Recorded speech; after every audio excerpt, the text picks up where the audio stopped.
রোগীরা যখন আমাদের কাছে আসেন, অনেকেরই প্রশ্ন থাকে যে রক্তনালীর ব্লক সমস্যায় ওষুধের মাধ্যমে সমাধান হবে কি।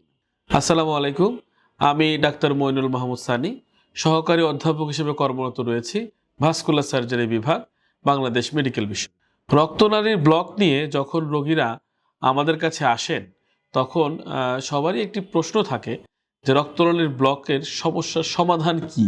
সাধারণত টুপ্লেক্স আলট্রাসোনোগ্রাম এবং এনজিওগ্রাম পরীক্ষার মাধ্যমে রক্তনালীর ব্লক সমস্যা নির্ধারণ করার পরে আমরা ভাস্কুলার সার্জন নির্ধারণ করি কিভাবে তার পরবর্তী চিকিৎসা পদ্ধতি গ্রহণ করলে রোগী দ্রুত আরোগ্য লাভ করবেন।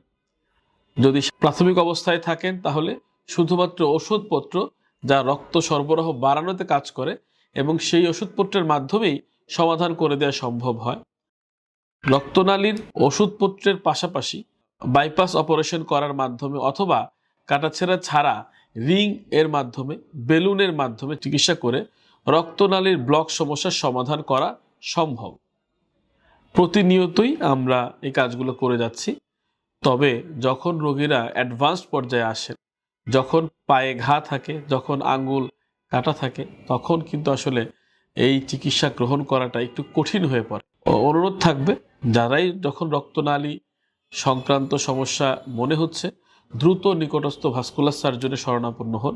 ভাস্কুলার সার্জনের কথা মতো চিকিৎসা গ্রহণ করলে খুব সহজেই সমস্যা থেকে সমাধান পাওয়া সম্ভব। আজকে পর্যন্ত এতটুকুই। আসসালামু আলাইকুম।